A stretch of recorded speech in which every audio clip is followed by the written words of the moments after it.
A lot of people always realize that it's fun to win and that it's easy to enjoy something when times are good and going up. When everything's going smoothly, everything's running smoothly. If you've ever been part of a basketball team or if you ever picked up a pickup game, everything's great. When you're scoring, everyone's touching the ball, no one's missing shots, everything goes good then. Everything's going good when the quarterback finds his rhythm and he's shredding and throwing the ball to everybody, giving everyone that opportunity. Everything's going good when you're in the ring and you're connected on every hit and no one can stand in your way from you obtaining your goal. Everything's going good then. Then all of a sudden, out of nowhere, haymaker, life hits you. On the court, in the ring, on the field, at your job, at home, all of a sudden you get this crazy left haymaker, right? Because you've been setting up on the right side the whole time. So you know what happens in this life. You know what happens in this lane. Everything has to go this way, and I'm gonna be fine. Then all of a sudden, something goes crazy and awry over here. And that's what I'm here to ask you today. When that hit comes, like Mike Tyson said, when you get hit and it alters your plan of attack, what do you do? How long do you spend on the mat? A lot of times people don't think about that. And the key word that I've been really going over during this time with Kobe's birthday being here and why is Kobe considered the man that he was and why did so many people stop? Not just America, I mean nations. So many people stopped. Why is that? And it's because of one key word to me.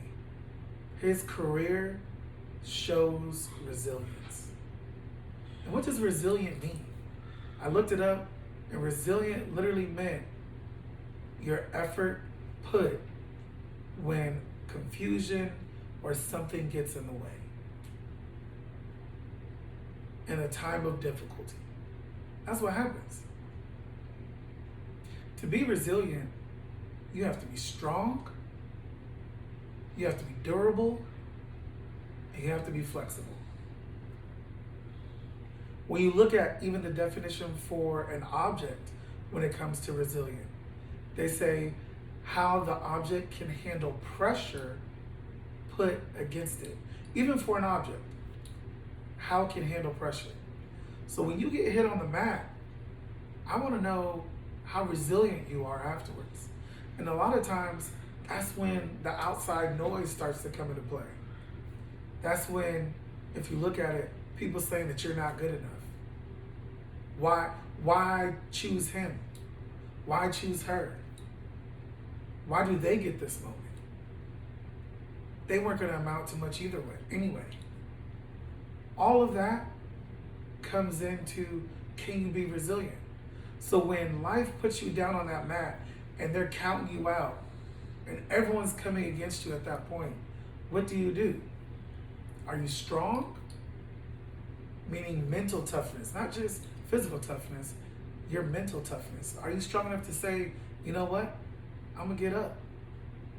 That's the first thing to me when it comes to seeing Kobe in his career, when it comes to watching boxing events or an MMA fight, is when they get hit and they take a loss, they immediately come back hungrier. Even if you watch Jordan in The Last Dance, every time he got a notch against him, he came back tougher. Whether it was on media day, whether it was before a pregame warm-up, whether it was his family, whether it was a friend, whether it was a poker night that he came back, or a dinner he came back that much harder. He was strong. That's that mental toughness. When you get knocked down, a lot of times Michael Jordan would create situations just so he could mentally become tougher. And that's the thing. With the average person, we just want everything to go smoothly. Tupac even talks about the concrete roads. In the midst of everything going around, beauty can still happen. And it comes from being mentally strong and mentally tough. And that's what I challenge you, and that's what I've been challenging myself, is when I got hit on the mat and I looked back, was I mentally tough? Was I strong? And did I say, I'm getting back up no matter what? Did I show resilience? In some situations, you are. You're going to get back up. You're going to bounce back really quick. But guess what? That means you're comfortable. You've seen it before. Other times, you get hit on the map and they start doing the countdown and you look and you say, I'm just going to sit here for a little while longer. Maybe you're evaluating. Maybe you're thinking, this is what I can do differently. I don't know. But my question is, now, are you durable? Because you're not going to just get hit down one time on the map of life. Life comes and it comes in waves. With the midst of everything going on with people today, when you look at the movements that we have going and the conversations that people are having with each other, it's jaw-dropping material. It really makes you think and think more inwardly about yourself. And that's what I challenge you to do today, is to focus on yourself inwardly and say, you know what? This is something that I have to work on. But am I durable enough to prep myself through it? A lot of times we get up quick, we just jump up. And we're not alert or nothing, we just jump up. And you see them shaking and dizzy. You see a lot of fighters that Mike Tyson fought, they jump up just to get hit right back down again, which means that you jumped too quickly into that situation. You jumped too quickly back into that same circumstance. So I challenge you and I think today, how did I jump up to put myself back into the same situation I was previously? When it comes to finances, when it comes to family, when it comes to previous friendships or relationships, either way, did I just jump back up and say, you know what, I got it, and I'm gonna go back in. But I didn't equip myself. I didn't equip myself with enough knowledge. I didn't equip myself with enough research. I didn't equip myself with people around me to create that buffer. And when you're down there, people are going to talk about you when you're on the mat. People don't kick you when you're high, they wait. I was listening to Allen Iverson's story earlier, and literally, when he started bouncing from team to team, people couldn't wait. All the people that said he wouldn't make it, they were right there to say, see, I told you. Even though the career he amassed over time, they still wanted to say, see, I told you so.